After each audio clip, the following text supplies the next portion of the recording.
Sejam todos muito bem-vindos.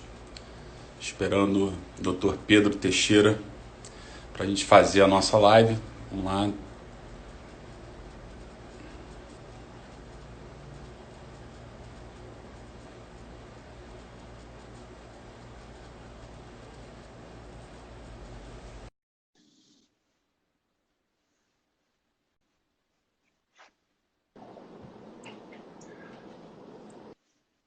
Fala, Dr. mestre. Pedro, seja muito bem-vindo. Tudo bem? Me escuta bem?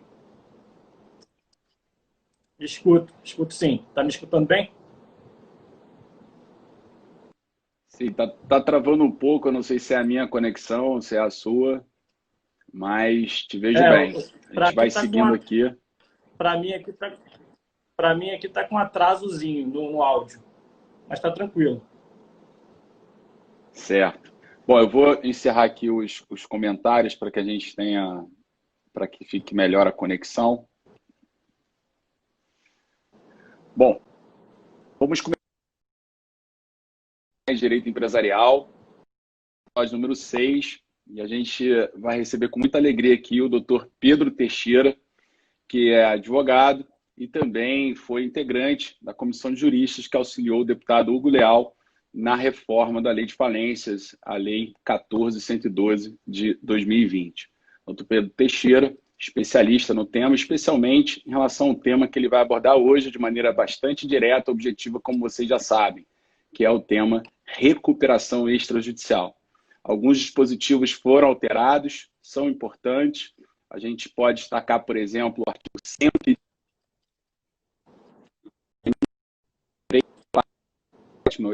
são pontos que vocês devem ficar atentos.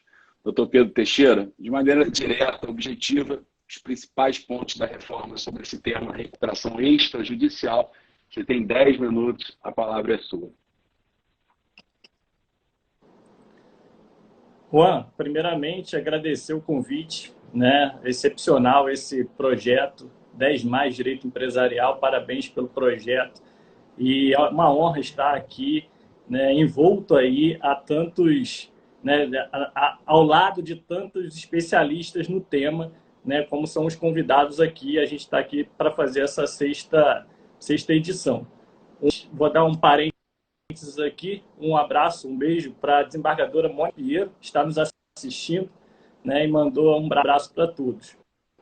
Bom, Juan, então, sendo bastante objetivo com relação ao tema aqui tratado, da recuperação extrajudicial, eu costumo dizer que a recuperação extrajudicial no projeto, né, na reforma da Lei de Falências, ela vai um pouco na linha do que foi a negociação, os métodos preventivos à crise, né? Ou seja, é um pouco da quebra do paradigma de que o Estado, apenas o Estado, detém o monopólio para a solução dos conflitos ou composição dos conflitos. Isso não existe, né? Na verdade, cada vez mais têm sido reforçados os métodos autocompositivos ou métodos alternativos, ou até mesmo a questão da justiça multiportas. Ou seja, a capacidade das partes chegarem à composição de seus conflitos ou até mesmo a um acordo, né? E aqui tratando de recuperação judicial, em que devedor e credores precisam chegar a um acordo sem que tenham necessariamente que estar no âmbito do Poder Judiciário, né? Porém, a gente enfrenta uma resistência cultural, né? A gente tem pouca capacidade de entender que os seus problemas fora do âmbito do Poder Judiciário. E isso é um problema muito grande, né? Isso foi um problema lá em 2005, né, quando nós tratávamos lá, né, da Lei 11.101, tanto é que o capítulo da recuperação extrajudicial, que está lá entre os artigos 161 e 167, ele foi pouquíssimo utilizado nesses últimos 15 anos. Resistência grande, né, quando tratamos dos métodos de prevenção, principalmente da mediação pré-processual, justamente em razão desse estigma cultural, né, de que apenas o Estado seria capaz de solucionar ou de compor os conflitos. Então, só contextualizando, né, quando nós passamos pela pandemia, né, por essa pandemia da Covid-19, em que se vislumbrava uma enxurrada de recuperações judiciais, esse tema da recuperação extrajudicial, que não vinha sendo tratado na reforma da lei de falências, ganhou força. E ganhou força justamente porque era necessário fortalecer os instrumentos extrajudiciais, né? Tanto é que, logo após, né, o ponto alto da pandemia, que foi ali em maio, junho, julho, né, a reforma foi retomada e os principais pontos novos que apareceram na reforma foi justamente o capítulo lá dos métodos alternativos, né, da mediação e da conciliação e da recuperação extrajudicial. E tentando aprimorar, né, o capítulo da recuperação extrajudicial para que ele fosse mais utilizado, o que nós pensamos e fizemos na reforma? Né? Primeiro foi uma alteração ao artigo 131. Né? O artigo 131 ele trata daqueles atos, né, de ineficácia objetiva que estão lá no 129, que poderiam ser objeto de uma eventual ação revocatória numa possível falência. Ele protege todos os atos que estavam lá previstos no plano de recuperação judicial, estão protegidos, né, de serem tornados ineficazes ou revogados. E aí nós alteramos o 131 para incluir a palavra extrajudicial, ou seja, todos os atos previstos, tanto no plano de recuperação judicial como no plano de recuperação extrajudicial, estão protegidos. Né? Os atos de ineficácia objetiva, lá, que estão lá nos incisos de 1 a 4 do 129. Ou seja, se estiverem lá expostos, se tiverem sido realizados porque estavam previstos no âmbito da recuperação extrajudicial ou judicial, eles não serão tornados ineficazes ou revogados. Isso é importante para dar segurança jurídica às partes que negociam um plano de recuperação extrajudicial. Uma outra questão super importante, né, que travava o uso da recuperação extrajudicial é a submissão dos créditos. Né? Como a gente sabe, a recuperação judicial submete os créditos trabalhistas ao plano de recuperação. E já na recuperação extrajudicial, conforme o texto vigente, né, atualmente vigente, na Lei 11.101, que foi aprovado lá em 2005, os créditos trabalhistas não poderiam ser objeto de negociação por um plano de recuperação extrajudicial. Então, você vê aí a questão do estigma cultural, né? E aí que travava, muitas das vezes, essa possibilidade de reestruturação extrajudicial. Então, foi um avanço, né? E é um avanço difícil, justamente porque no Congresso Nacional você lida também com partidos de esquerda que muito legitimamente protegem até demais o direito dos trabalhadores. Mas esse excesso de proteção pode, muitas das vezes, representar até algo negativo para a própria proteção dos trabalhadores, porque atividades, muitas das vezes, vão à falência justamente porque não têm oportunidade de se reestruturar ou de negociar os seus créditos.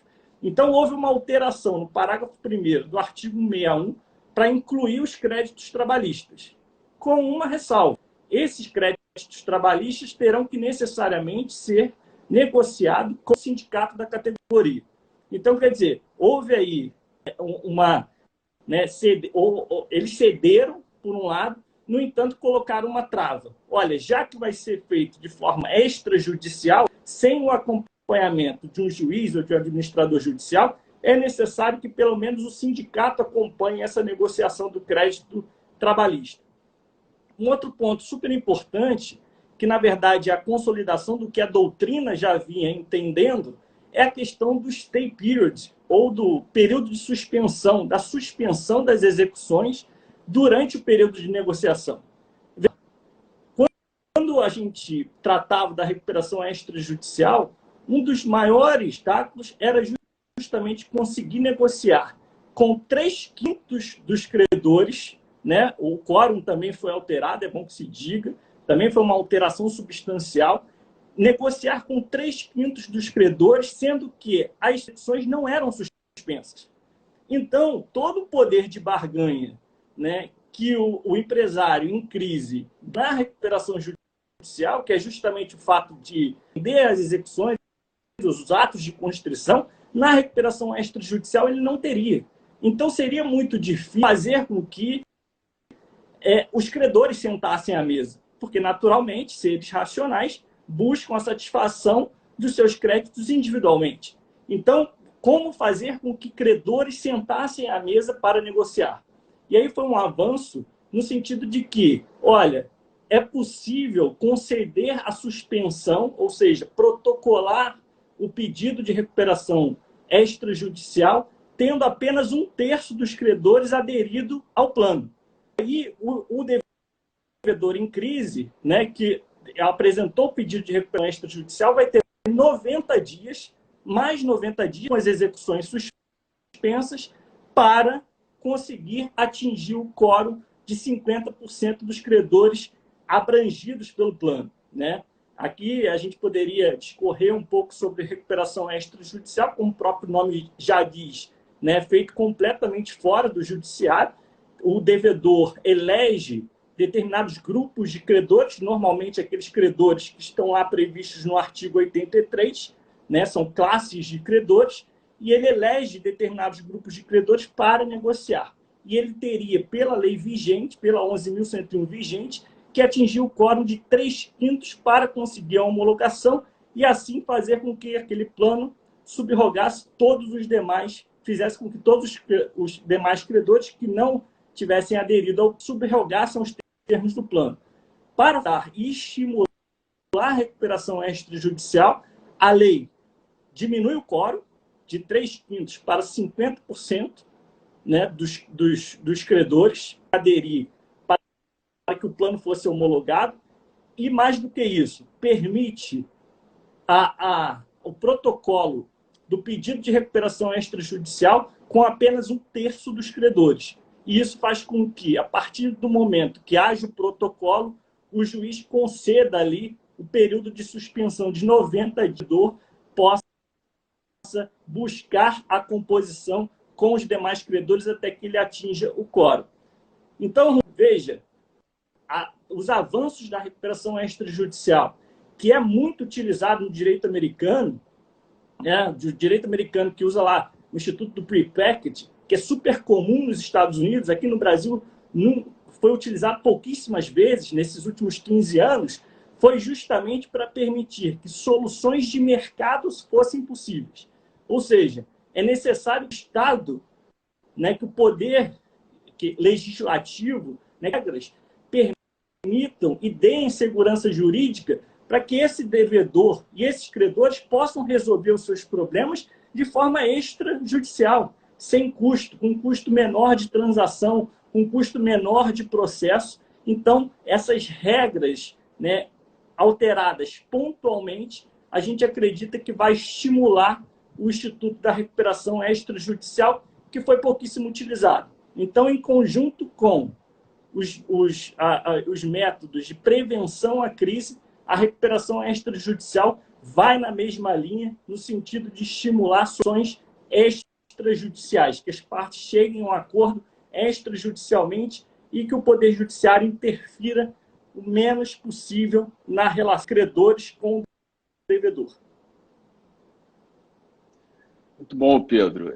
A gente sabe que o processo legislativo ele é bastante complexo, você lida com vários interesses que muitas vezes são conflitantes e é uma arte, né? Você conseguir para que a gente possa ter uma reforma que é tão significante numa lei que é extremamente importante. E esse ponto, eu concordo integralmente com você, a recuperação extrajudicial, eu acho que é o eixo para a gente conseguir o êxito na reestruturação de empresas. A gente tem que deslocar essa função principal que hoje é outorgada ao Estado, justamente para que as próprias partes consigam a sua solução. Na Europa é assim, na Espanha a solução para a reestruturação de empresas é toda focada fora do Poder Judiciário, mas com o Poder Judiciário auxiliando, questão de stay period, por exemplo, de constrição de patrimônio. Então, eu acho que deveria ser não tão moderna, se podemos falar assim, e a recuperação extrajudicial acaba sendo pouco utilizada. A verdade é essa. Mas já são reformas, já são pontos importantes, passos importantes. Bom, eu sei que a gente já atingiu os 10 minutos, mas eu queria fazer uma pergunta para você. Eu não quis te interromper na sua exposição, mas o que você acha que ficou de fora e poderia, seria importante estar dentro? Ou uma visão, um ponto que você acha que você gostaria de destacar nessa parte final? Acho que um ponto super importante que ficou de fora, mas aí também por uma questão, por uma impossibilidade técnica, é justamente a não sucessão das dívidas tributárias nos casos das recuperações extrajudiciais, né? Ou seja, hoje o plano de recuperação extrajudicial pode prever venda de ativos. No entanto, né, que até é feito com acompanhamento do Ministério Público, né, com aquelas hipóteses lá do 142. No entanto, com relação à não sucessão das dívidas tributárias, o Código Tributário Nacional ele é claro ao dizer que a não sucessão para venda de ativos, artigo 191, se não me engano, só se aplica à recuperação, se a venda for feita no âmbito da recuperação judicial ou falência. Não trata da recuperação extrajudicial. Isso é um grande problema, né? Porque justamente muitos dos planos de reestruturação passam por venda de ativos, né? E a não sucessão é importantíssima, né, para permitir um maior valor do bem e para dar segurança jurídica ao adquirente. Mas não houve como resolver isso na reforma, justamente porque é matéria de lei complementar. Então, teríamos que alterar o CTN para que, de fato, a recuperação judicial tivesse, assim, uma revolução, né? Eu acho que os pontos alterados melhoram muito a realidade da recuperação extrajudicial, ao diminuir o quórum, ao estabelecer a possibilidade de stay, ao dar a garantia de que os atos praticados no plano não serão tornados ineficazes ou revogados, na forma do artigo 131. Acho que são todos pontos importantes, né? No artigo 6A também, que trata do terceiro de boa-fé, garante ali, né, que uma eventual venda não será tornada ineficaz também, se previsto no plano de recuperação extrajudicial. No entanto, Juan, com relação à não sucessão das dívidas tributárias, se um bem for alienado no âmbito do plano de recuperação extrajudicial, a legislação não garante a não sucessão. E aí, ao não garantir a não sucessão, é um problema. Então, teríamos que alterar, por meio de lei complementar, o Código Tributário Nacional apenas para incluir a expressão recuperação extrajudicial. É engraçado que, assim, no âmbito até contando uma curiosidade de bastidor, né, no âmbito até da tratativas, né, para solucionar esse problema, porque uma lei complementar é muito difícil ser feita, né? Demanda um quórum maior para aprovação, é muito difícil, né? Ser aprovada uma lei complementar, ainda mais para alteração do CTN. E aí, houve lá quem propusesse rebatizar a recuperação extrajudicial para recuperação judicial sumaríssima, para ela ser encaixada na hipótese ali do CTN. É óbvio que foi uma ideia que não ia dar certo, né? Justamente porque o CTN ele foi pensado apenas para alienação de ativos no âmbito da recuperação judicial ou falência.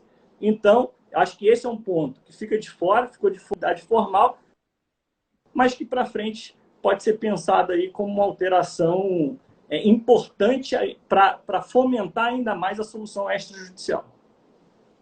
Perfeito, Pedro. Claro que essa é uma questão que, inclusive, era o primeiro ponto que eu pensei, né? A gente não combinou essa pergunta, nada foi combinado, né? Deixo vocês bem à vontade, mas essa questão era a principal. Mas existem outras também, né? A questão de proteção do financiador dessa reestruturação. As técnicas de reestruturação podem passar, muitas vezes, por administradoras que vão ficar, ou pessoas que vão ficar fiscalizando a administração, eles podem ser eventualmente considerados administradores de fato, e isso é um grande problema que a gente tem que enfrentar ainda, enfim, é uma coisa que a gente tem que pensar, tem que amadurecer muito ainda a recuperação extrajudicial. E esse ponto que você levantou, ele ainda é um grande entrave. Pedro, eu gostaria muito de agradecer o aceite do convite. É sempre muito bom ter pessoas como você aqui no nosso programa, pessoas que são referência, muito jovem ainda, mas já trilhou um caminho muito bonito, já firmou o seu nome aí na história da Lei 11.101 de 2005. Isso é muito importante, fico muito feliz por você. E também eu queria anunciar aqui para vocês que nós vamos ter ainda, né, no programa 7, nós vamos ter a parte tributária sendo discutida, o episódio número 7, vai ser no dia 15 de janeiro, agora dia 15, sexta-feira, né? Dia 15 a gente vai falar sobre questões tributárias, o episódio número 7, com o professor Gabriel Quintanilha, e no dia 18, na segunda-feira, a gente vai ter a participação do doutor juiz de direito de São Paulo, João Oliveira Filho, para falar da Assembleia Geral de Credores Digital na Lei 11.101 de 2005. Você anunciou no início que a desembargadora Mônica de Pinheiro estaria aqui assistindo a nossa live, e ela que, de forma brilhante, autorizou também, no caso da Oi, a realização recentemente, no final do ano passado, de Assembleia Geral de Credores online, que foi um sucesso. Então, eu deixo aqui também o meu registro, né, e o parabéns à desembargadora Mônica de Pinheiro.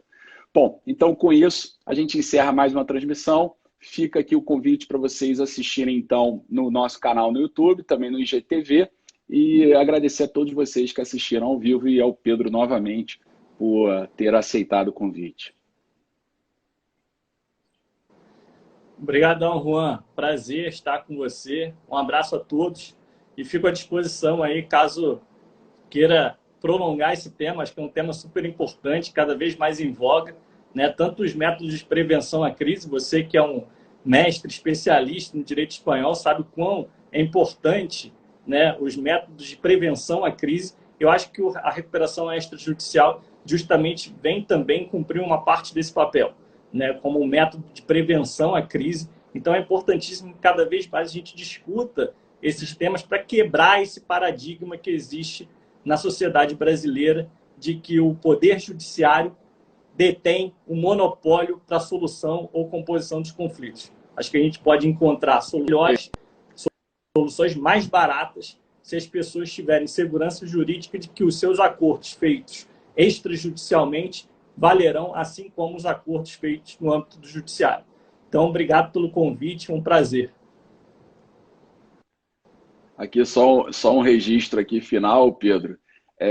A desembargadora Mônica de Pinheiro, ela foi integrante do Ministério Público do Rio de Janeiro e eu tomei posse com o pai dela como procurador-geral, né? Então, existe aqui esse agradecimento também, doutor Antônio Vicente, e deu posse lá no ano de 2003, 1º de dezembro de 2003. São mais de 17 anos aí no Ministério Público. Grande abraço para todos aí e até o episódio 7. Espero vocês aí para discutir as questões tributárias. Pedro sabe muito bem que esse é um tema extremamente importante